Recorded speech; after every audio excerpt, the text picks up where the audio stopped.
Team हम ने अपना 3 दिन का inter school talent Hunt season 6 बड़े जोश और सफलता के साथ पूरा किया। बिस्मिल्लाहिर्रहमानिर्रहीम।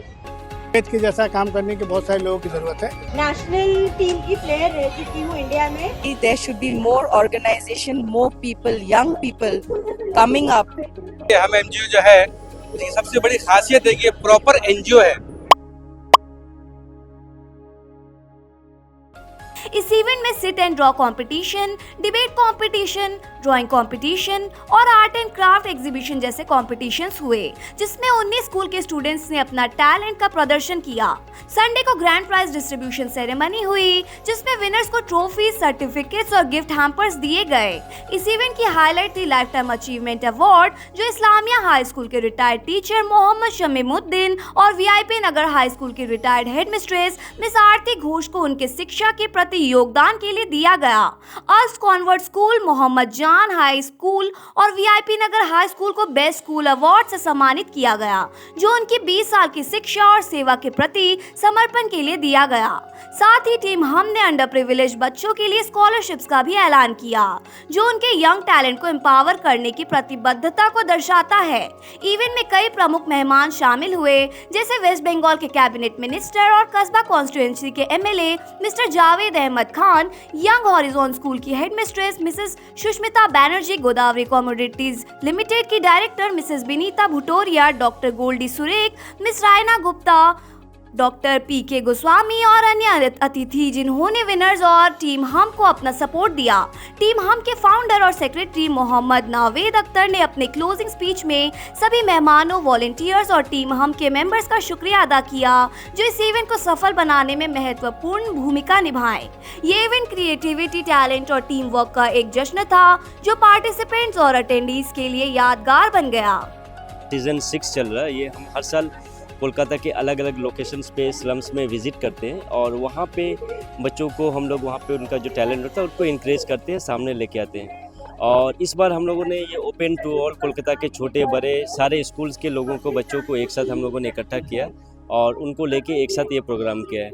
और इस साल का फीचर्स स्पेशली ये है कि हम लोगों ने sit and draw, dance, drawing competition के अलावा हम लोगों ने स्कॉलरशिप भी चालू किया है, जो हम लोग इस बार ऐसे 4 बच्चों को जो फाइनेंशियली वीक हैं और पढ़ाई में काफ़ी एक्सपर्ट हैं, तो उन बच्चों को हम लोग 5000 रुपीज़ करके स्कॉलरशिप दे रहे हैं। और इसके अलावा जो टीचर रिटायर हो चुके हैं, उनके अचीवमेंट की वजह से हम लोग उनको लाइफ टाइम अचीवमेंट अवार्ड दे रहे हैं। और जो स्कूल कई डिकेड से सोसाइटी के लिए काम कर रहा है, उन स्कूल को हम लोग बेस्ट स्कूल का भी अवार्ड दे रहे हैं। और इसके अलावा हम लोग का अभी रिसेंटली हम लोग न्यूज़ में जानते हैं कि तोपसिया में एक स्लम एरिया में आग लग गई थी, तो वहाँ पे जो बच्चे स्कूल में या कॉलेज में पढ़ाई करते हैं, तो उन बच्चों को आज हम लोग यहाँ से एजुकेशनल मटेरियल्स भी उन लोगों को हम लोग डिस्ट्रीब्यूट करेंगे। इसके अलावा जो बच्चे विनर्स हैं उनको प्राइज़ दे रहे हैं। और ये सारा प्रोग्राम को ऑर्गेनाइज करने में हमारे साथ में गोदावरी कमोडिटीज़, टाटा AIA और अपार्ट फ्रॉम दिस हमारे इस वार्ड के काउंसिलर फैज़ अहमद खान और MLA जावेद अहमद खान का काफ़ी बड़ा सपोर्ट रहा है, जो इस प्रोग्राम को हम लोगों ने सक्सेसफुली कंप्लीट किया है और उन्हें हमारे इस प्रोग्राम को कंप्लीट करने में काफ़ी सपोर्ट किया है। और इसके अलावा टीम हम के काफ़ी मेंबर्स, यूथ, जो वॉलंटियर्स हैं, ये सारे लोग काफ़ी सपोर्ट करते आ रहे हैं।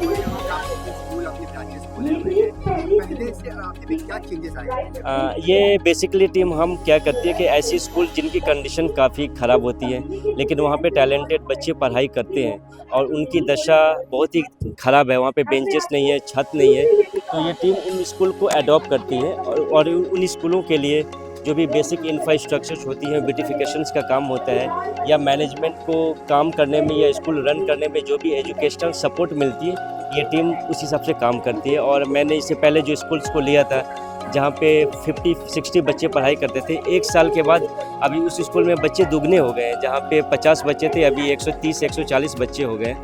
और हम लोगों ने ऐसे स्कूल को सॉल्ट लेक में, कोलकाता में, अभी रिसेंटली हम लोगों ने हावड़ा में निस्को एक स्कूल को अडॉप्ट किया है। इसके अलावा हम लोगों ने दार्जिलिंग में 2 स्कूल का सर्वे कर चुका है और इस मंथ में हम लोग वहाँ पे विज़िट करेंगे और उन स्कूल को भी हम लोगों में अडॉप्ट करेंगे। देखा जाता है स्लम एरिया के बच्चों के लिए हम लोगों ने काफ़ी अच्छी सारी प्लानिंग और हमारे प्रोजेक्ट में ये शामिल है, जो बच्चों को अलग अलग एक्टिविटीज़ में इन्वॉल्व करना, उनको फन विथ गेम और इसके साथ साथ फन टू लर्न जो एजुकेशन का सिस्टम होता है, हम लोग उनको उनके माहौल में जाते हैं, उनके जैसे हम लोग बनते हैं। फिर उनको एजुकेशंस का बेनिफिट बताते हैं, अलग अलग जगह पे लेके जाते हैं, अलग अलग लोगों से उनका इंट्रैक्शन करवाते हैं और वो मोटिवेट होते हैं। और इसका काफ़ी अच्छा हमारे पास में रिजल्ट है, जो कि तिलजला के एक स्लम्स एरिया में इस साल हमारे उस स्कूल से टोटल 11 बच्चों ने क्लास 10 का एग्ज़ाम दिया था, और जिसके 11 के 11 बच्चों ने क्लास सेकेंड डिवीज़न से पास किया है, जिनके पास कोई इंफ्रास्ट्रक्चर वैसा नहीं था। 2025 आने वाला है, न्यू ईयर के लिए आपने सेट किया है, कोई रिजर्वेशन किया है, गरीब हैं। बिल्कुल, न्यू ईयर के लिए हम लोग का जो रेजुलेशन है वो हमारे जो एक यूनाइटेड नेशंस का जो एक गोल होता है, उस गोल को ही हम लोग फॉलो करते हैं, जो एजुकेशन सेल इन्वॉल्वमेंट है, और इसके अलावा अलग अलग एक्टिविटीज़ पे हम लोग काम करते हैं। तो न्यू ईयर में हम लोगों का 12 जनवरी को जो नेशनल यूथ पार्लियामेंट हम लोग ऑर्गेनाइज कर रहे हैं, जहाँ पे क्लास 12 से पोस्ट ग्रेजुएट के जो यूथ हैं, उनकी जो सोच होती है सोसाइटी के बारे में, कंट्री के बारे में, उनको एक प्लेटफॉर्म पे हम लोग लाने वाले हैं। ये 12 जन को, जो कि नेशनल यूथ पार्लियामेंट और स्वामी विवेकानंद का जन्मदिन के अवसर पे ये प्रोग्राम हम लोग करेंगे। और इसके अलावा हमारा दार्जिलिंग का विजिट है, जहाँ पे हम लोग 2 स्कूल को अडॉप्ट करेंगे। वहाँ पे जो पहाड़ के जो बच्चे हैं, जिनके अंदर में स्पोर्ट्स रिलेटेड काफ़ी नॉलेज होता है, उनको हम लोग इंक्रीज़ करेंगे। इसके अलावा हम लोग स्लम्स एरिया और प्लस हमारे इस वार्ड में जो भी एक्टिविटीज़ होती है, हमारे इस वार्ड में जो हमारे वार्ड के काउंसिलर एमएलए जो काम करते हैं, हम लोग उनसे और भी कुछ सीख के और भी चीज़ों को आगे बढ़ाएंगे। बहुत सारे स्कूल को अडॉप्ट किया, आगे भी करेंगे। खुद का कोई स्कूल खोलने का कोई प्लानिंग है आपका? नहीं, बेसिकली हमारा ये मोटिव नहीं है कि हमारी खुद की एक स्कूल चले। जब हमारी खुद की जब स्कूल चलेगी तो फिर ये एक एनजीओ जो नॉन प्रॉफिटेबल ऑर्गेनाइजेशन है, वहाँ से 2 पैसे अर्निंग होंगे, तो एक सोसाइटी का एक कॉन्सेप्ट आता है कि ये स्कूल जो खुला है अपने पॉकेट में पैसा जमा करने के लिए।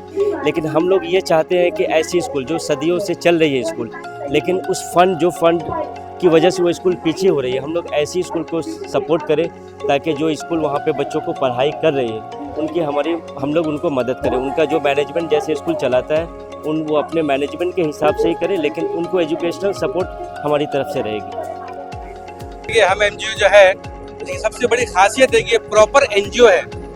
आजकल जो एनजीओ अलग अलग मोड में काम कर रहे हैं, ठीक है ना। एनजीओ का जो मतलब, असली मतलब ये है कि आप नीचे तबका लोगों के लिए काम करें।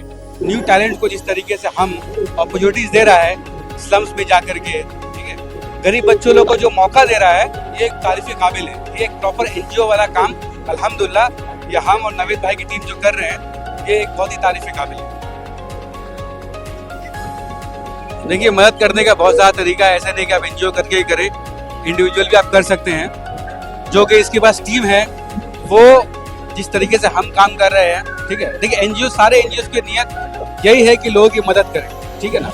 मैं लोगों से ये कहता हूँ कि अगर आप एनजीओ हैं आपका, तो आप ज़मीनी तबके पे उतरिए, और आने वाली पीढ़ी के लिए, आने वाली नस्ल के, जिन्हें सही से प्रॉपर तरीके से गाइडेंस नहीं मिलता, फाइनेंशियल हेल्प नहीं जिनके पास में, मगर टैलेंट बहुत है, आप उन तक पहुंचिए और उनका अपने हाथ बढ़ाइए और अपने एनजीओ के जरिए उन्हें आगे बढ़ाइए। ये मेरा एडवाइस है, मशवरा है लोगों के लिए, मेरे खुद के लिए भी, और इंडिविजुअल तबका भी, हर इंसान को मेरे।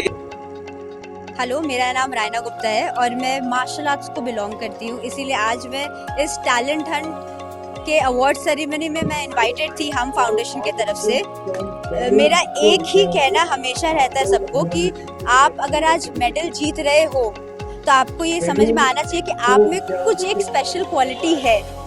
तो वो स्पेशल क्वालिटी को आप आगे कैसे लेके जा सकते हो ना, ये आपके ऊपर है। लोग आपको रोकने की कोशिश करेंगे, क्योंकि वो नहीं जानते जो आप अपने बारे में जानते हो। तो हर बार दूसरे की बात को सुनकर अपने आप को अंडर एस्टिमेट करना जो सब करते हैं, उन्हें लगता है कि नहीं, उनमें ये खामियां हैं। मैं बोलती हूँ कि आप में 100 खामियां हो सकती हैं और एक खूबियाँ हो सकती है। तो आप उस खूबियों को इतना बढ़ा दो ना, उस खूबी को इतना बढ़ा दो कि लोग उसे अप्रिशिएट करते हुए थके ना, और उस टैलेंट को कभी भी अपने अंदर दबने मत दो। हो सकता है कि ऐसा हो कि आप उसको लेके आप बड़े नहीं बन पाए, उसे कमा नहीं पाए, बट क्या आप उसे सोसाइटी में प्रेजेंट कर सकते हो? आप प्लीज वो भी करो। Thank you so much. है वो नवेद मेरा स्टूडेंट है, इस्लामिया हाई स्कूल से वो बच्चा पढ़ा, और उसके अंदर बचपन से ही उसके अंदर कुछ करके चलने की हिम्मत थी, ताकत थी और लगन था। तो उसने हम एक अदारा बनाया और उसके ज़रिया कलकत्ता के पिछड़े बच्चों और स्कूल के लोगों के लिए बहुत काम कर रहा है। ये इस तरह से अगर लोग काम करें तो जो पिछड़े लोग हैं वो उनको हम लोग मेन स्ट्रीम में ला सकेंगे। बहुत सारे लोगों की ज़रूरत है, नवेद के जैसा काम करने की बहुत सारे लोगों की ज़रूरत है। और मैं आपके इस प्लेटफॉर्म से तमाम लोगों को कहूँगा जो पढ़े लिखे लोग हैं वो अगर एक बच्चों को भी अगर सपोर्ट करें, एक बच्चों को भी आगे बढ़ाएं, तो एक बच्चों को भी अगर आगे बढ़ाएंगे हम, अगर एक मेरे स्कूल के अगर जितने स्कूल के बच्चे हैं, अगर 12 वाले या 10 वाले अगर अपने इलाके के एक छोटे बच्चे को अगर फ्री ट्यूशन पढ़ा दें तो ऐसे एक चेन बन जाएगा और इस चेन जो है वो आगे जाके एक कामयाबी की तरफ गामजन होगा। तो मैं तमाम स्कूलों के बच्चे, चाहे अंग्रेजी मीडियम के हो, उर्दू मीडियम के हो, बांग्ला मीडियम के हो, जो बच्चे साहिब हैसियत हैं और अच्छे स्कूल में पढ़ रहे हैं, वो अपने इलाके के पिछड़े बच्चों को कम से कम एक बच्चे को भी वो पढ़ाएं। सिर्फ उसको 1 घंटा टाइम दे दे, आधा घंटा time they they free of cost, तो बहुत सारे काम में हम लोग आगे बढ़ सकते हैं। इसलिए कि हम यही कहेंगे कि मंजिलें उन्हें मिलती है जिनके सपनों में जान होती है। परों से कुछ नहीं होता, हौसलों से उड़ान होती है। तो हमें हौसला बनाना है कि जब हौसला बना लिया ऊंची उड़ान का, फिर देखना फजूल है कद आसमान। Person in the teaching education, being in the teaching fraternity, मेरे को यही लगता है कि there should be more organization, more people, young people coming up like Naved, who has formed this hum, come up in the forefront and help the little ones nurture and bloom into beautiful flowers.